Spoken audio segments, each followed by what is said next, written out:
Okay, laundry's flipped over. Time to get started with this again. Okay, so I want to go through and talk about the challenges for this major essay project. So these are all the things that we're trying to accomplish in this essay project. So for this major essay project, we are challenged to write an essay with a coherent and purposeful structure and organization, employing strategies learned in on structure, pages 197 through 203. This is something that we'll be reading next week. So let me interrogate this a little bit. So coherent means that it makes logical sense, right? So one point logically connects to the next point. It all makes logical sense in that way. Purposeful means that you're making choices. You're consciously thinking about what should go where in the paper. Now, structure and organization, that's just the shape and order of things, right? So one thing that we're moving past is the 5-paragraph essay structure, but that does not mean that we're dispensing with structure altogether. Structure is still very, very important. Ultimately, that's how we understand things, the way things are structured and organized. So we want to make sure that we're still thinking very consciously about how we're structuring and organizing our essay.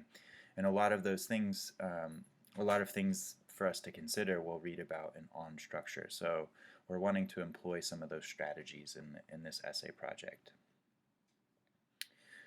We're challenged to include specific and relevant examples and or textual evidence that help develop a central point. So the central point is the prompt, right? Addressing the prompt. We want to make sure that everything in our essay is sticking to this. We're trying to accomplish this. But we want to make sure that we're including specific and relevant examples that help develop that central point. So the examples and examples that we're including all connect to that idea. Now, some of us might want to include textual evidence, meaning quotations from other sources. And in fact, that's probably a good idea to do, to have a nice balance between examples from your own experiences, but also connecting to other things. You're showing that way you're showing how your experiences are connected to the broader world of ideas.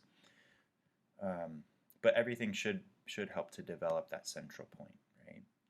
We're challenged to write at least 7 purposeful and organized paragraphs, each one focusing on a distinct point or idea that helps develop the overall point of the essay.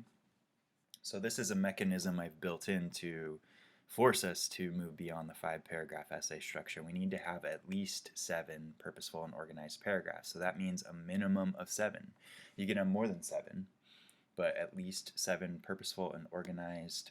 So purposeful, again, meaning that we're making conscious choices, and organized meaning that even within the paragraphs, the sentences are organized in such a way that is logical and coherent.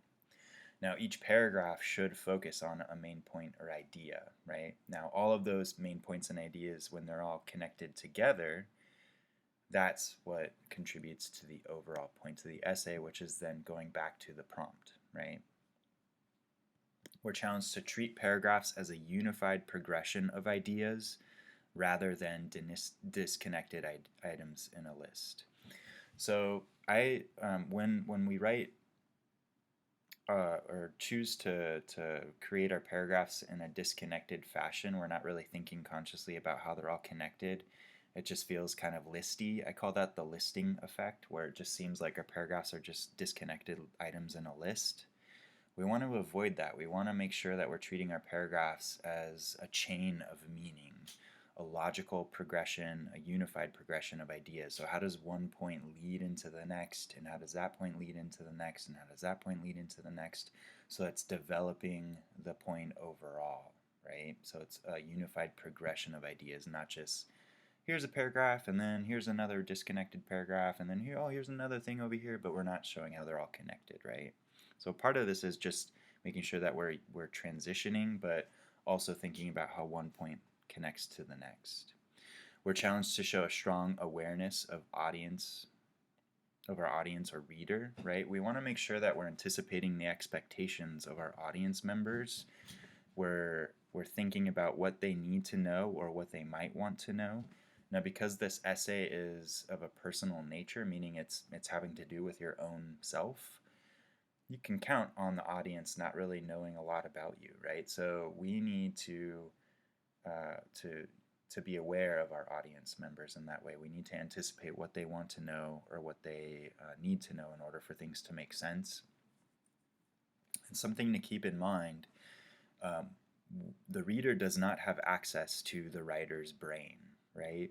So if I'm reading something that you've written, I only have what's on the page, right? I don't have access to your thought process. So it's up to you to make that thought process clear to your reader on the page itself, right?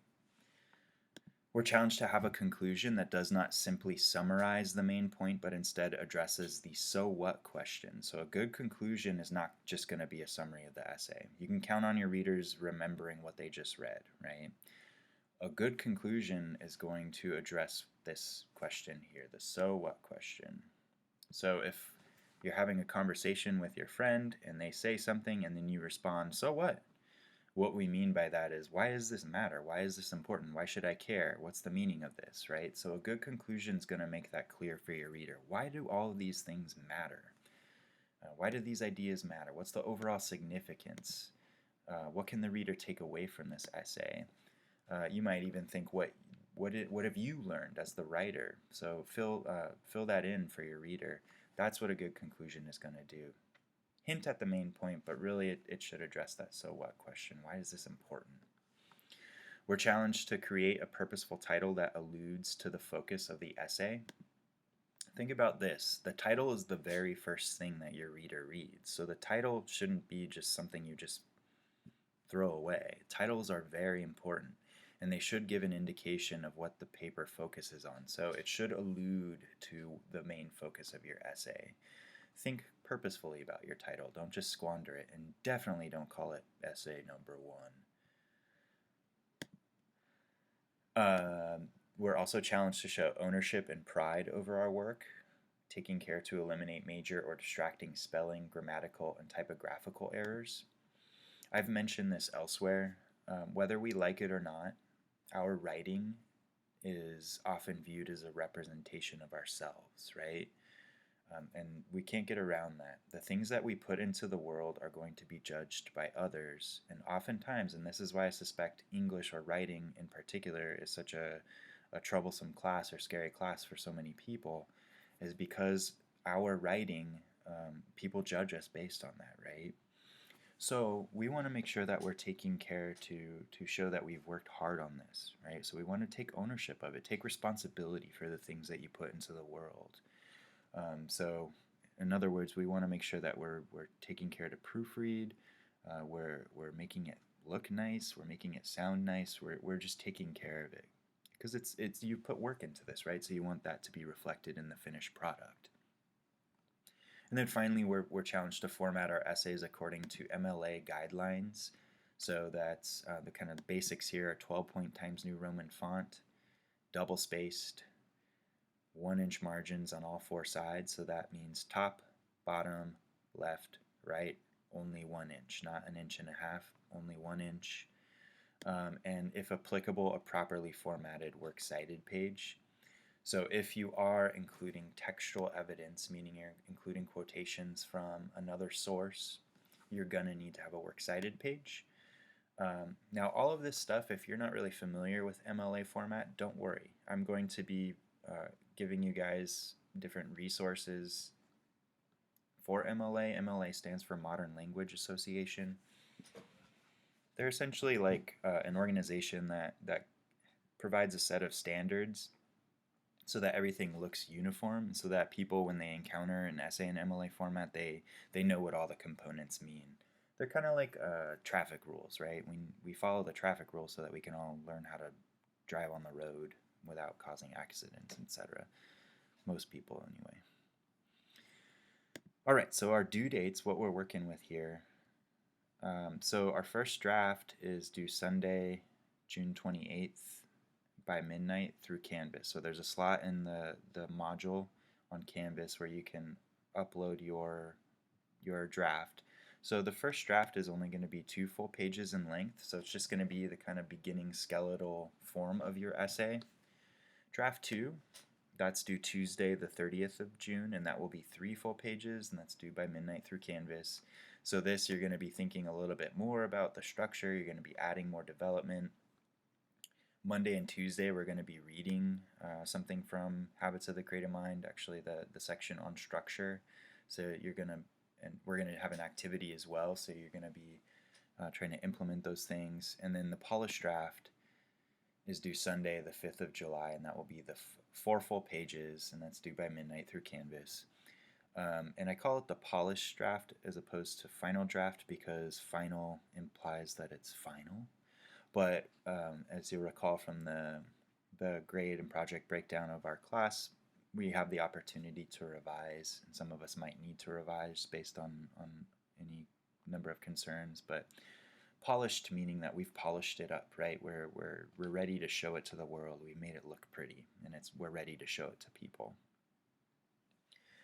So note for this major essay project, you must submit all drafts by expected deadlines in order for this project to be considered complete. If you cannot meet an expected deadline for any one of these drafts, refer to the project deadlines and late submissions policy in the syllabus. Okay, so if you're not really sure what my late work policy is, you're going to want to take a look at the syllabus. But in order for this essay project to be considered complete, all 3 drafts need to be submitted. You can't say like, oh, I'll submit draft 1 and then skip draft 2 and then submit the polished draft. You can't do that. Every draft needs to be submitted in order for the project to be considered complete. Okay, and that's very, very much intentional because writing is an ongoing process. Things need to have multiple drafts before they can reach the finished product, or at least a form of a finished product, right? So it's very important that we're following that process. Okay, well, if you have any questions about this, I'm happy to respond to them if you want to send me a message on Canvas. Otherwise, happy writing, y'all.